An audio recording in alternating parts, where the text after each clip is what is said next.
Good morning everyone. बच्चों, कल हमने एक कविता पढ़ी थी, बहन की राखी। यह भाई बहन के पवित्र रिश्ते का एक बंधन है जिसमें दोनों हमेशा एक दूसरे के सुख दुख में साथ रहने का और एक दूसरे के सुख दुख को आपस में बांटने का वचन लेते हैं।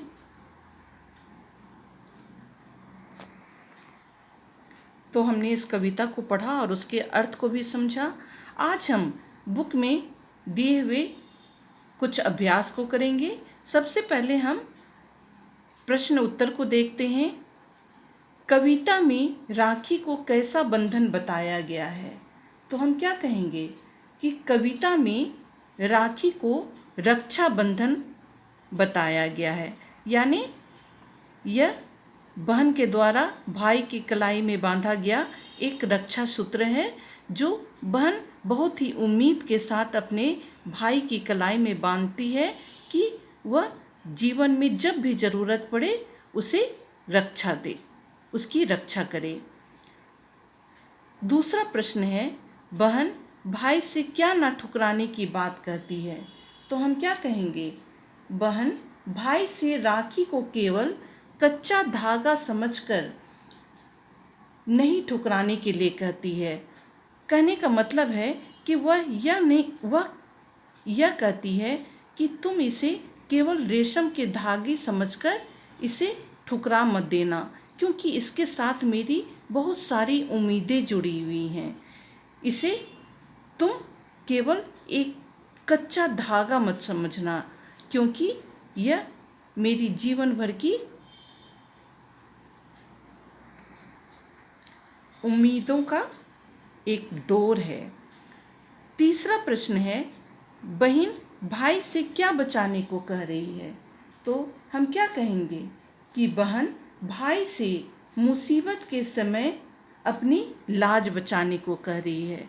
यहाँ आप देख सकते हैं इस पैराग्राफ में कि बहन यह उम्मीद कर रही है अपने भैया से कि अगर जीवन में कभी भी उस पर कोई भी विपत्ति आ जाए तो तुम उसकी राखी की लाज जरूर रखना। यानी जिस उम्मीद के साथ उसने यह राखी तुम्हारी कलाई पर बांधी है, तुम उसकी उम्मीदों पर खड़ा उतरना। चौथा प्रश्न है, राखी को मन का रक्षा बंधन कहने का क्या आशय है? तो हम क्या कह सकते हैं? आशय का मतलब होता है अर्थ।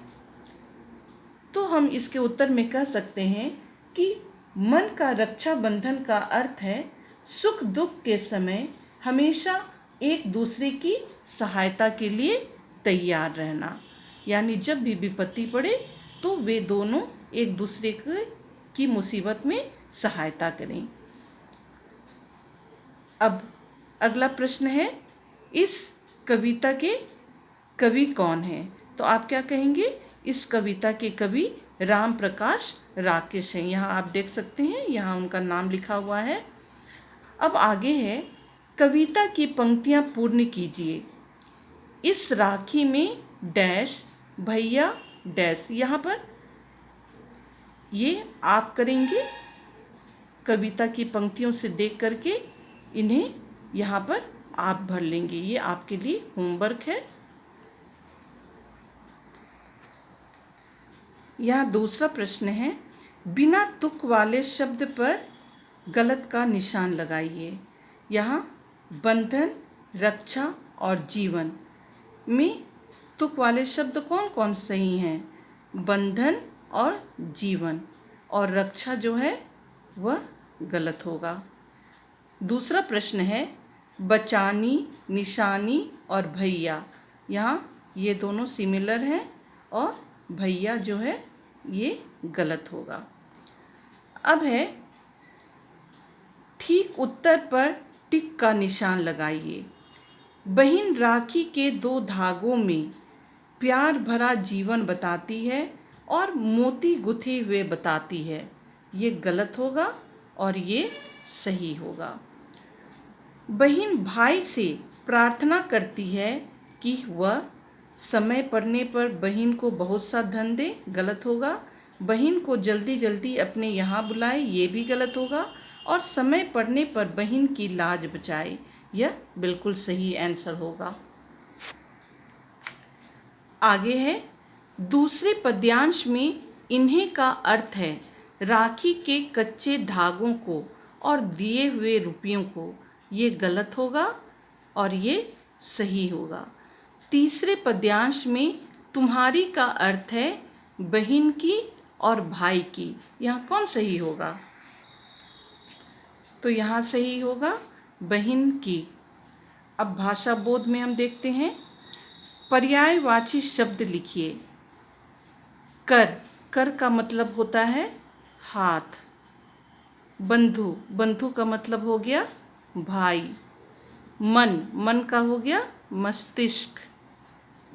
और प्यार, प्यार का हो गया स्नेह। शुद्ध वर्तनी पर टिक लगाइए, बंधु और बंधु, तो ये सही हुआ। हृदय और हृदय, यहाँ ये सही होगा।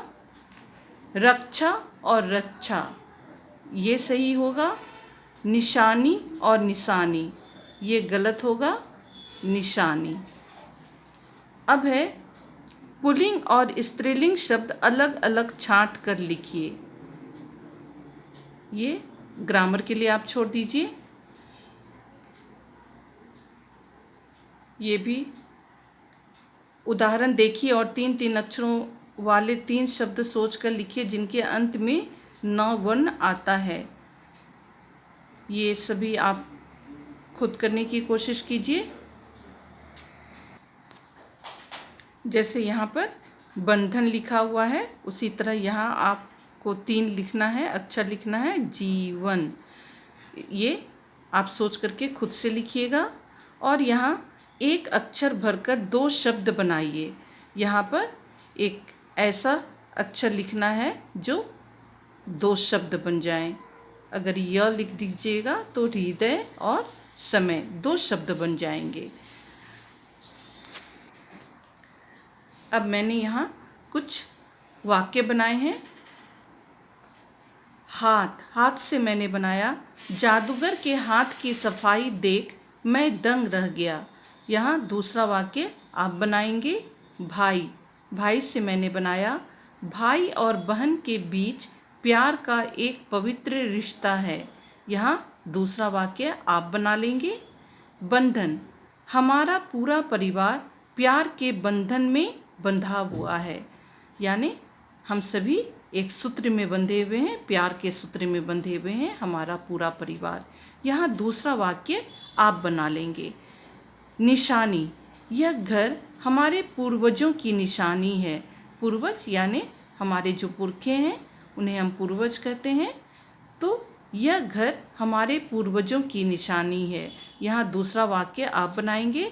और प्रार्थना से मैंने बनाया, मैं प्रतिदिन ईश्वर से सबकी भलाई के लिए प्रार्थना करती हूँ। यहाँ दूसरा वाक्य आप बना लेंगे। इस तरह प्रत्येक शब्दों से मैंने एक एक वाक्य बनाया है और दूसरा वाक्य यहाँ आपको बनाना है। तो आज क्वेश्चन आंसर भी पूरा हो गया। हाफ ईयरली एग्ज़ाम के लिए हम अभी हिंदी 2 का ही सिलेबस पूरा कर रहे हैं और नेक्स्ट अगली बार भी हम हिंदी 2 ही पढ़ेंगे।